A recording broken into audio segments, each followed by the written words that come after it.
தமிழ்நாட்டின் அனைவருக்கும் வணக்கம். iOS அதாவது ஆப்பிளோட ஆப்பரேட்டிங் சிஸ்டமான iOS தன்னோட 14வது வருஷத்தை லாஸ்ட் மந்த் தான் பூர்த்தி செஞ்சது.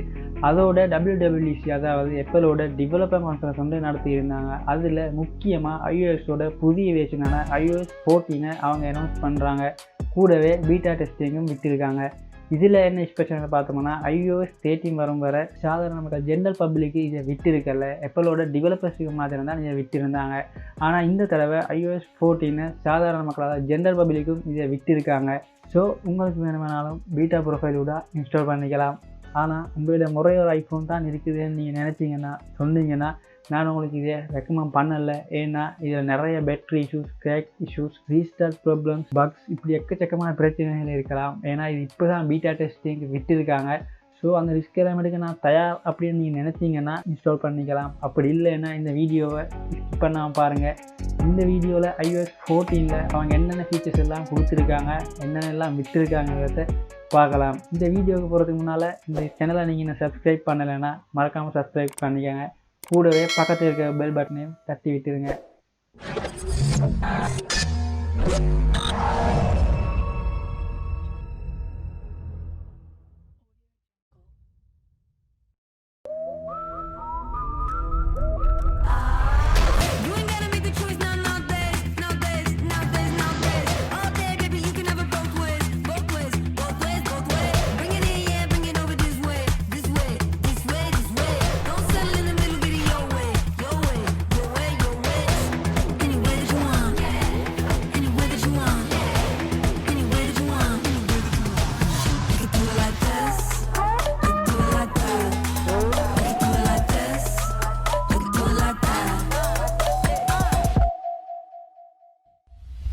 iOS 14 எனக்கு பிடிச்ச விஷயம் என்னென்னு பார்த்தீங்கன்னா, இது வரைக்கும் நமக்கு கால்ஸ் வரும்போது ஃபுல் ஸ்க்ரீன் தான் டிஸ்பிளே ஆகும். ஆனால் இந்த iOS 14 ஃப்ளோட்டிங் விண்டோவாக தான் இதை கொடுத்துருக்காங்க.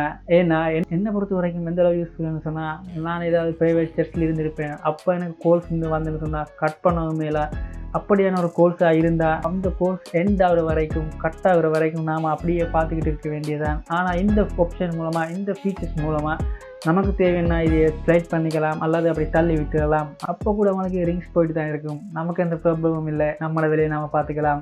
இது போலவே ஃபேஸ் டைமுக்கு ஃப்ளோட்டிங் விண்டோவே கொடுத்துருக்காங்க. இதுலேயும் நமக்கு தேவையான மாதிரி தேவையான சைஸில் மினிமைஸ் பண்ணி வச்சுக்கலாம். அதாவது நம்ம ஃபேஸ் டைம் கேமரா ஆன் பண்ணிக்கிட்டே நமக்கு தேவையான ஆப்ஸுக்கு மூவ் ஆகலாம். ஸோ இதுவும் ரொம்ப யூஸ்ஃபுல். ரெண்டாவது விஷயம் என்னென்னு பார்த்தீங்கன்னா iMessages, அதாவது அதில் நமக்கு தேவையான கான்டாக்ட்ஸை நமக்கு பின் பண்ணி வைக்கக்கூடிய ஆப்ஷனை கொடுத்துருக்காங்க. அதோட வைபர், வாட்ஸ்அப் போலவே இதுலேயும் குரூப் சேட்ஸுக்கு இடம் கொடுத்துருக்காங்க. அதோட நமக்கு தேவையான ஆக்களை மென்ஷன் பண்ணுறதுக்கும் சான்ஸ் விட்டுருக்காங்க. நமக்கு தேவையான குரூப் சேட்ஸில் செட் பண்ணிக்கிட்டு இருப்போம். ஆனால் அப்போ கூட நமக்கு ப்ரைவேட்டாக மெசேஜ் பண்ணுறதுக்கும் சான்ஸ் கொடுத்துருக்காங்க. iOS 14 அடுத்த விஷயம் என்னென்னு பார்த்தீங்கன்னா விஜெட்ஸ், அதாவது ஆண்ட்ராய்டு யூஸரையும் ஐஃபோன் பக்கம் திரும்பி பார்க்க வைக்கிற மாதிரி விஜெட்ஸ் ஆப்ஷனை கொடுத்துருக்காங்க. இந்த விஜெட்ஸை நமக்கு ஹோம் ஸ்க்ரீனில் தேவையான இடத்துல தேவையான சைஸில் வச்சுக்கலாம்.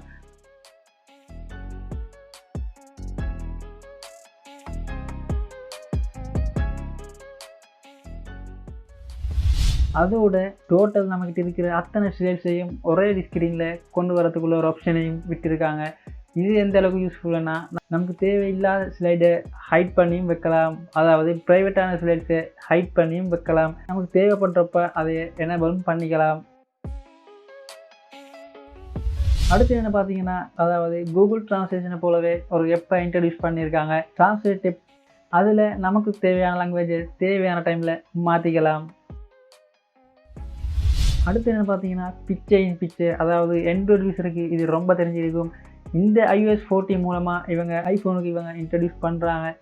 இதில் அதாவது யூடியூப் பார்த்துக்கிட்டு இருப்போம். அப்போ நமக்கு வேறாவது எப்புக்கு ஏதாவது போக வேண்டிய தேவைப்பட்டால் நம்ம அதை மினிமைஸ் பண்ணிட்டு போகிற ஆப்ஷனை விட்டுருக்காங்க.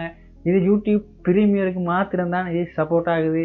இதே மாதிரியே ஆப்பிளோட டிவிக்கும் இதை விட்டுருக்காங்க. அப்போ நமக்கு தேவையான சைஸில் தேவையான இடத்துல ரீசைஸ் பண்ணிக்கலாம். இதுவும் ஒரு முக்கியமான ஃபீச்சர்ஸ். அடுத்து என்னென்னு பார்த்தீங்கன்னா, இதுவரைக்கும் நம்ம கேமராவோட ரெசல்யூஷனை மாற்ற வேண்டியிருந்தா செட்டிங்கு போய் தான் மாற்ற வேண்டி இருந்தது. ஆனால் இப்போ இதே ஆப்ஷனை இந்த ஐஃபோனில் கேமராக்குள்ளே கொடுத்துருக்காங்க. 720, 1080, 4K இப்படி நமக்கு தேவையான ரெசல்யூஷனை நம்ம மாற்றிக்கலாம். அடுத்ததாக பார்த்தீங்கன்னா சரி, இதுவும் ஃபோன் ஸ்க்ரோல் போலவே ஃபுல் ஸ்க்ரீன்லையும் டிஸ்பிளே ஆச்சு. ஆனால் இப்போ இந்த ஸ்ரீயை இவங்க ஹோம் ஸ்க்ரீனில் சின்னதாக வட்டமாக கிராஃபிக்ஸ் பண்ணியிருக்காங்க. இதுவும் பார்க்க ரொம்ப அழகாக இருக்குது. இதில் முன்னதை விட 20 மடங்கு தகவல்கள் தெரிஞ்சிருக்கிறதா சொல்கிறாங்க.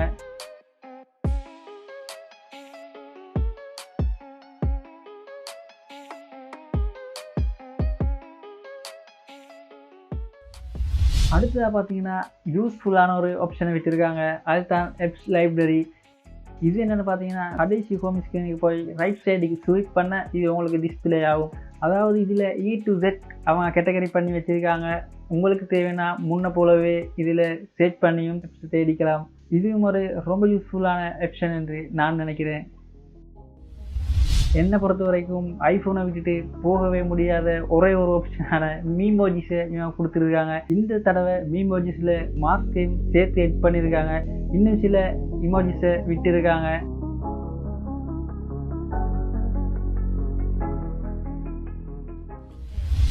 இந்த வீடியோ பிடிச்சிருந்தா கண்டிப்பாக லைக் பண்ணுங்கள். அப்படி என்ன ஃபீச்சர்ஸ் இந்த iOS14 உங்களுக்கு பிடிச்சிருக்குது என்னதை கீழே கமெண்ட்டும் பண்ணுங்கள்.